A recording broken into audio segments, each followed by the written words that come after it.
अस्सलाम वालेकुम।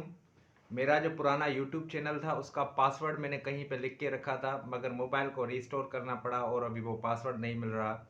तो ठीक है, कोई बात नहीं, ये मैंने न्यू चैनल बनाया है और इसका जो ख़ास मकसद है वो ये है। अभी देखिए, एंट्री टेस्ट की तैयारी के क्लासेस स्टार्ट होने वाले हैं। तो इस चैनल का प्रॉपर मकसद यही है कि इसमें एंट्री टेस्ट की तैयारी कराई जाए। ठीक है, उस चैनल पे भी मैंने बहुत ज़्यादा मेहनत की थी, मगर अब क्या कर सकते हैं, कोई बात नहीं। ये चैनल बनाया है, इस पे हम और ज़्यादा मेहनत करेंगे। तो आज मैं आपके साथ एंट्री टेस्ट के जो टॉपिक्स होते हैं, जो टेस्ट में दिए जाते हैं, उनके मुतालिक मैं आपको कुछ बताऊंगा और उन टॉपिक्स के बारे में ही मैं आपको पढ़ाऊंगा और इंशाल्लाह बहुत अच्छे तरीके से आपकी तैयारी करवाऊंगा। तो इंट्रांस टेस्ट के जो टॉपिक्स हैं जो मैंने यहाँ पे लिखे हैं, टोटल मिला के 16 है, वो मैं आपको सुनाने जा रहा हूँ। सेनानेम्स इंपॉर्टेंट होते हैं और देखें, स्टूडेंट्स कहते हैं सेनानेम्स तो बहुत ज़्यादा हैं, हम कितने याद करके कितने याद करें। तो मैं आपको आसान सी ट्रिक बताऊंगा जिसको आप अपने माइंड में रख के सेनानेम को सॉल्व कर सकते हैं। सेनानेम्स, उसके बाद antonyms, preposition, spelling correction. Spelling correction भी देखिए, ये बहुत इंपॉर्टेंट होता है। हर किस्म की टेस्ट में आती है, 4-5 स्पेलिंग्स दिए जाती हैं और आपको कहा जाता है कि इनमें से जो करेक्ट है उसको आप सेलेक्ट करें। Phrasal words. Number 6 idioms. Number 7 में है सब्जेक्ट वर्ब एग्रीमेंट। ये बहुत इंपॉर्टेंट टॉपिक होता है सब्जेक्ट वर्ब एग्रीमेंट का, और स्टूडेंट ज़्यादातर कंफ्यूज हो जाते हैं। इसका मतलब होता है कि हम कौन से सब्जेक्ट के साथ कौन सा वर्ब इस्तेमाल करें।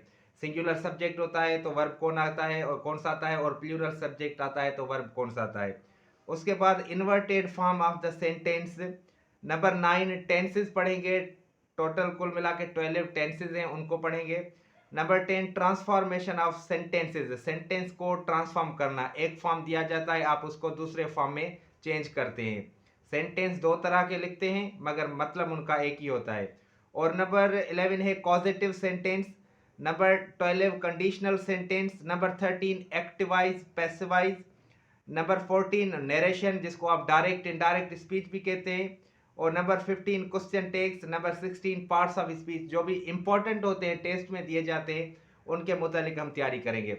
अब देखें, स्टूडेंट्स अक्सर करके ये सवाल करते हैं कि हमें इंग्लिश ग्रामर इतनी ज़्यादा समझ में नहीं आती। एक बात याद रखें, अगर आप को एक कोई भी एक टॉपिक पढ़ाया जाता है तो उस टॉपिक में उस एक टॉपिक के बारे में बात नहीं की जाती, और भी बहुत सारे टॉपिक्स होते हैं जिनका उनमें जिक्र किया जाता है। तो अगर आपको उन टॉपिक्स के बारे में पता नहीं तो आप इस टॉपिक को समझ नहीं पाएंगे।